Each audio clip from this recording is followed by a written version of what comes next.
విడిచిపెడతాం. ఈ దేహం మంటిలో మంటి కలిసిపోద్ది. ఆత్మ తాను దయచేసిన దేవుని వద్దకు వెళుతుంది. అక్కడ తీర్పు ఉంది. మనం మాట్లాడిన ప్రతి మాట, మనం చేస్తున్న ప్రతి పనికి, మనం ఆలోచించే ప్రతి దానికి కూడా తీర్పు అనేది ఉంది. ఆ తీర్పుని ఎవ్వరూ తప్పించుకోలేరు. ఆ ప్రభు అయిన యేసుక్రీస్తు వారి సింహాసనాసీనుడై ఉంటాడు. ఆయన తీర్పరిగా ఉంటాడు. ఆయన న్యాయాధిపతిగా ఉంటాడు. ఆయన మంచి న్యాయాధిపతి. మనము ఎవరైతే ఆ ప్రభు అయిన యేసుక్రీస్తు వారి యొద్ద మన పాపములు ఒప్పుకొని ఆ రక్తముతో మనం కడిగి, ఆయన నా నిమిత్తమై మరణించి నా శిక్ష ఆయన పొంది, నా పాపపు శిక్ష ఆయన పొంది ఆయన తిరిగి లేచారు. ఇప్పుడు నన్ను నిత్యము జీవించే జీవితం నాకు దయచేస్తున్నారు. నేను ఆయన దగ్గర నా పాపాలు ఒప్పుకుంటానికి క్షమిస్తారు, నాకు నిత్య జీవం ఇస్తారు, ఈ లోకంలో శాంతి నెమ్మదిస్తారు అని ఎవరైతే విశ్వాసం ఉంచుతారో, ఎవరైతే ప్రభు అయిన యేసుక్రీస్తు వారి బిడ్డగా జీవిస్తారో వారు సదాకాలము ప్రభువుతో ఉంటారు. బంగారు వీధులు, ముత్యాలు గుమ్మాలు, వైభవంతో కూడిన పట్టణం, ఆకలి దప్పులు లేవు. కాబట్టి యుగ యుగాలు కూడా ఆ ప్రభు అయిన యేసుక్రీస్తు వారితో సహవాసముతో ఆయన రాజ్యంలో ఉంటాం. కాబట్టి ఈ నిరీక్షణ మేము కలిగి ఉన్నామండి. కాబట్టి నేను చెప్పగలను, 100 సార్లు చెప్తాను, చాలా గట్టిగా చెప్తాను, నాకు మరణ భయం అనేది లేదు. ఎందుచేతంటే ఈ మరణం అనేది మానవునికి ఒకవేళ మీకు మరణముగా ఉండొచ్చు గాని అది నా జీవితాన్ని సదాకాలము జీవించేటువంటి జీవితాన్ని నాకు ప్రసాదించేదిగా ఉంది. అందుచేతనే వాక్యములు ఇలా రాయబడింది, ప్రభువునందు మృతులందున మృతులు ధన్యులు. ఎవరైతే ప్రభు అయిన యేసుక్రీస్తు వారి విశ్వాసం ఉంచి ఆయన రక్షకుడిగా అంగీకరించి ఆయన బిడ్డగా జీవించి ఈ లోకంలో అందరి వలె మరణిస్తారో అక్కడితో వారి జీవితం అవదు. వారు నిద్రిస్తున్నారు, ప్రభు వారిని వచ్చి తీసుకెళ్తారు. ప్రభుతో సదాకాలం ఉంటాం. ఈ నిరీక్షణ మాకుంది. కాబట్టి మా జీవితంలో మరణ భయం ఉండదు. కాబట్టి ఎవరైతే మరి ఆ ప్రభు అయిన యేసుక్రీస్తు వారి యందు విశ్వాసం ఉంచలేదో, ఇది వాస్తవం.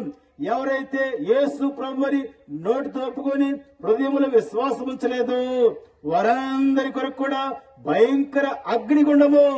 ఒక్కసారి అగ్నిగుండంలోకి వెళితే అగ్ని ఆరదు, పురుగు చావదు. యుగ యుగాలు కూడా పండ్లు కొనుక్కుంటూ వేదనకరమైన స్థలములో వేదన పడతా ఉంటాం. ఇది వాస్తవము.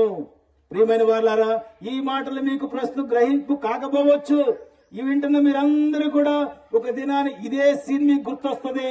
గుర్తొచ్చే దినం ఒకటి ఉంటుంది. మీరు గనక ఆ ప్రభు అయిన యేసుక్రీస్తుని అంగీకరించకపోతే వింటున్న చూస్తున్న మీ అందరూ కూడా ఇలాగున నేను చెప్పిన మాటలు గుర్తు చేస్తారు. అక్కడ దేవుడు, మీరు విన్నారు కానీ మీరు విశ్వాసం ఉంచలేదు. మీరు విన్నారు, నమ్మలేదు.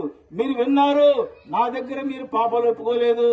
మీరు విన్నారు, రక్తముతో మీ పాపాలు కడుక్కోలేదు. ఇవన్నీ మీకు అక్కడ గుర్తుపెడతాయి. ఇంకా అక్కడ పశ్చాత్తాపడినా ఇంకా సమయం లేదు. ఈ లోకంలో మానవుడు జీవించి ఉండగానే 2 మార్గాలు మీ ముందు ఉంచాడు దేవుడు.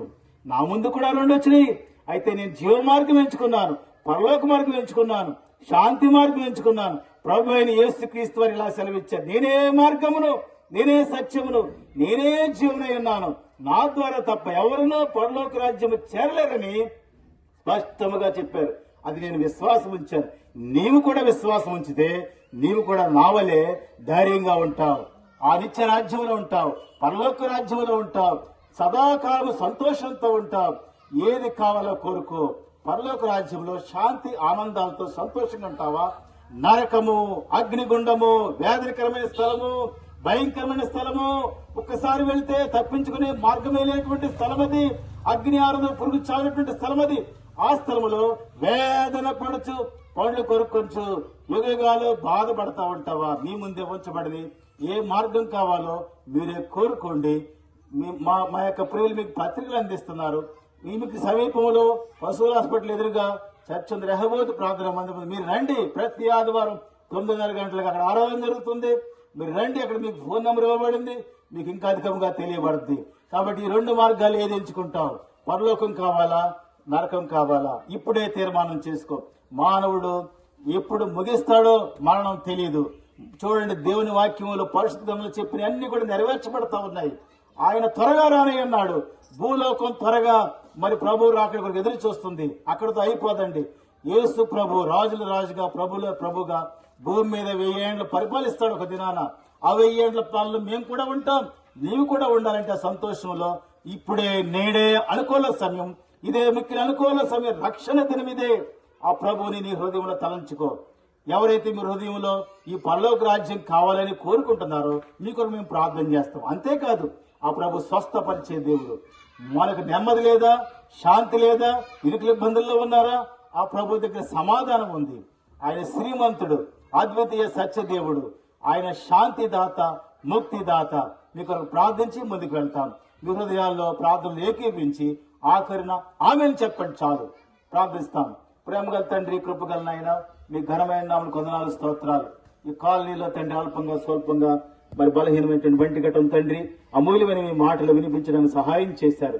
ఎత్తబడిన వాక్యం నిరికట్టి ఫలింప చేయండి. ఎవరైతే ప్రభా పరలోకం, ఆ శాంతి, ఆ ముక్తి కావాలనుకుంటున్నారో తండ్రి వారి హృదయాల్లో పలు పర్యాయములు మీ ప్రేమ వర్తమానాన్ని గుర్తు చేసి జ్ఞప్తికి తెచ్చి వారు మీ యొక్క బిడలుగా అగు పర్యంతరము, వారు మీ రాజ్యవారసులుగా అగు పర్యంతరము మీరే కార్యం కలిగజేసి లోతైన కార్యం జరిగించి నడిపించమని ప్రార్థిస్తున్నాం. వినిన ప్రతి చెవిని, ప్రతి హృదయాన్ని తాకండి. మీ గాయపడిన హస్తంతో తాకండి.